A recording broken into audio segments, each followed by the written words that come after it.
She was under a car when he found her, not in a garage, not in a shop. Under a rusted Toyota Camry on a piece of cardboard, on the cold concrete of an abandoned parking lot at the edge of downtown Houston. It was 6:47 in the morning. Most of the city was still asleep. But Danny Carter had been awake since 4, because when you sleep in an old sleeping bag behind a half-broken vending machine, the cold has a way of making sure you don't rest too long. Her left leg was gone from the knee down, had been for 3 years. She moved around on a prosthetic she had repaired herself 4 times with spare parts and zip ties, because the clinic that gave it to her had closed, and the new one wanted $2,000 she didn't have. She never complained about it. Not once. Complaining, she always said, was something people did when they believed someone was listening. Danny had stopped believing that a long time ago. What she had, instead of complaints, was work. She fixed cars, right there in that parking lot. A folding table, a rusted toolbox her father left her before he died, a hand-painted cardboard sign that said, "I fix it, $5, whatever it is." People laughed at the sign the first time they saw it. They stopped laughing the moment she opened their hood. She could hear a problem before she saw it. She could put her hand on an engine block and tell you 3 things wrong with it in under a minute. Mechanics who had been working for 20 years would bring her cars they couldn't figure out and stand there watching her with their arms crossed, trying not to look impressed. She always fixed it. She always charged $5. And she always handed back exactly what you brought her. Nothing missing, nothing touched that didn't need touching.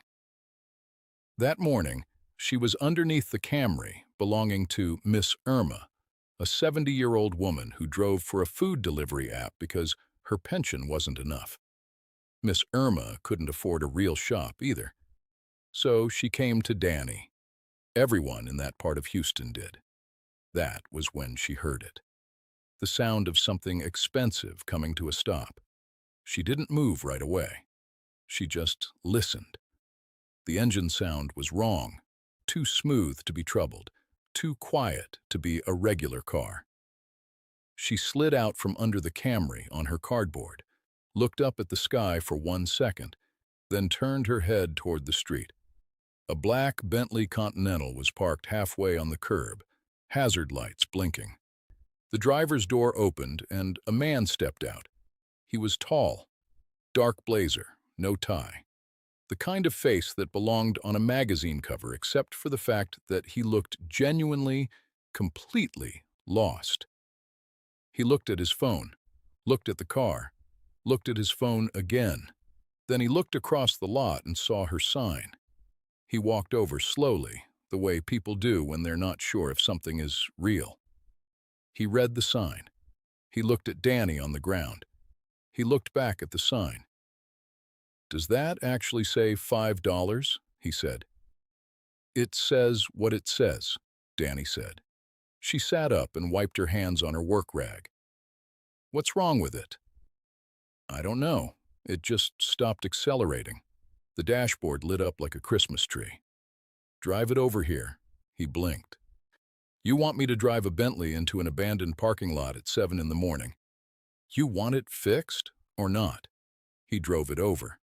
She stood up, grabbed her crutch, walked to the car, and opened the hood without asking permission. He started to say something. She held up one finger without looking at him, and he stopped. She put both hands on the engine and closed her eyes for 3 seconds. Then she opened them. "Your throttle body sensor is failing," she said. "And somebody's been ignoring a transmission fluid leak for about 4 months. That's why it surged and cut." He stared at her. Do you want me to fix it, or do you want to ask me questions?" "Fix it," he said quietly. His name was Marcus Cole, 34 years old, worth somewhere north of $2 billion depending on which quarter you asked about. He owned an aerospace technology company that had just landed a government defense contract big enough to make the front page of the Wall Street Journal. He was in Houston for one meeting that morning, and he had not planned to be standing in a cracked parking lot watching a homeless woman with a prosthetic leg diagnose his car faster than his personal mechanic ever had. He watched her work. She didn't perform. She didn't explain herself. She just worked. Steady, precise, completely focused. She moved around the car on her prosthetic without hesitating, without slowing down, without asking for help. At one point, she needed a specific wrench, and she said, without looking up, "Third drawer, flathead, 8mm. He looked at the toolbox, opened the third drawer, found it, handed it to her. She didn't say, "Thank you." She just used it. 40 minutes later, she closed the hood. "Start it," she said. He got in. The engine turned over clean. No warning lights. He pressed the accelerator and it moved smooth and even. He turned it off and got out. "That's not possible," he said. $5, Danny said. He pulled out his wallet. He looked at her for a long moment. Then he took out a $100 bill and held it out. She looked at it.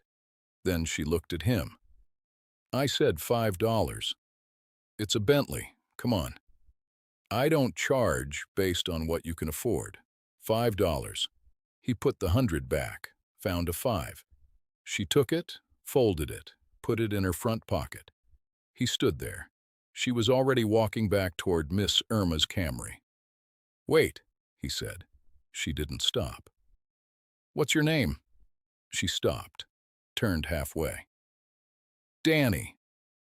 "Marcus," he said. He paused. "Where do you, is this, do you work somewhere else, or?" "This is it," she said flatly. "Have a good meeting." She went back under the Camry. He stood there for another 15 seconds. Then he got in the Bentley and drove away. Now, before we go any further, if you're the kind of person who believes that the most overlooked people are often the most extraordinary ones, hit that subscribe button right now. Because this story is just getting started. And trust me, you are not ready for what happens next. Marcus Cole did not make it to his meeting on time. He made it there 12 minutes late, sat through 90 minutes of presentations, and could not stop thinking about a woman in a parking lot who charged $5 to fix a Bentley and looked at a $100 bill like it had personally offended her. When he told his assistant about her that afternoon. His assistant, a sharp woman named Patricia, who had worked for him for 6 years and was not easily impressed, said, "A homeless mechanic with one leg who fixed your Bentley in 40 minutes and charged you $5. "Yes," Marcus said. Patricia looked at him for a long moment. "And you're telling me this, why?" "I want you to find out more about her." "Marcus, she's homeless." "I know where she is. I want to know who she is." Patricia sighed. She found out. It didn't take long. Danny Carter, 31 years old, born in Galveston. Father was a mechanic. Mother left when Danny was 7. She grew up in her father's shop, learning engines before she learned algebra. She had applied to 3 engineering programs and been accepted to one, UT Austin, but couldn't afford to go. She lost her leg in an accident 3 years ago when a drunk driver ran a red light and hit the car she was working under. The car fell. The jack collapsed. She survived. The leg didn't. The medical bills took everything else, her apartment, her savings, the small repair business she had just started. She had been living on the streets since. Marcus read the file Patricia sent him. He read it twice. Then he sat back in his chair and stared at the ceiling for a long time. The next morning, he drove back to the parking lot. She was already working. Different car this time. An old pickup truck, hood up, Danny standing on her good leg with her head halfway inside the engine bay. She heard the Bentley and didn't look up. "You're back," she said. "I want to offer you a job," Marcus said. He got out of the car. Proper salary, benefits, a real workspace. She pulled her head out of the engine bay and looked at him. Her expression didn't change. "What kind of job?" "Head of vehicle maintenance for my company fleet. We have 43 vehicles across 3 locations. My current team is good. You're better." She was quiet for a moment. "How do you know I'm better? You saw me work on one car." "One car in 40 minutes that 4 other people looked at and couldn't figure out." "Yes, I know." She turned back to the truck. "I don't have an address. I don't have a phone. I don't have a uniform or a resume or any of the things your HR department is going to ask for. I'll handle all of that." She stopped, set down her wrench, turned and looked at him fully for the first time since he arrived. "Why?" He didn't have a prepared answer for that. He had expected her to say yes quickly, or to negotiate, or to ask about salary. He had not expected that one flat, direct question. "Why?" He opened his mouth, closed it. "Because you're the best mechanic I've ever seen," he said finally. "And you're sleeping behind a vending machine, and that's wrong." She studied him for a long moment. Her eyes were dark and steady, and they did not look away. "I don't need saving," she said. "I'm not offering to save you. I'm offering you a job." Another silence, longer this time. "What's the salary?" she said. He told her. She blinked once. That was the only reaction she allowed herself. "I'll think about it," she said. "I'll come back tomorrow," he said. She was already back inside the engine bay. He came back the next day, and the day after that. On the 3rd day, she said yes. Not with excitement, just with a nod and one condition. "Miss Irma still gets her car fixed for free, by me, on my own time." "Done," Marcus said. "And nobody talks about where I was living. Not to your staff, not to anyone." "Done." She looked at him one more time. "You're strange for a billionaire," she said. He almost smiled. "You're strange for a mechanic." She grabbed her toolbox. "When do I start?" What followed was 3 months of the most complicated professional arrangement Marcus Cole had ever been part of. Danny was extraordinary at her job. Every single person on the vehicle team said so within the first 2 weeks. She diagnosed problems no one else caught. She trained the junior mechanics with a patience that surprised everyone, including Marcus. She never missed a day. She never showed up late. She did her job, and she went home to the small apartment the company housing allowance covered. And she did not socialize, and she did not ask for anything extra. And she made it very clear through every interaction that she was there to work and nothing else. Marcus found reasons to be in the maintenance bay 3 times a week. His head of operations noticed. His assistant, Patricia, definitely noticed. Nobody said anything. Nobody had to. One evening, Marcus stayed late. So did Danny. They were the only 2 people in the building. She was finishing a diagnostic report. He was pretending to read emails at the desk near the bay window. Finally, she looked up. "You're not reading those emails," she said. "How would you know?" "You've been on the same screen for 40 minutes. He set the phone down. Can I ask you something?"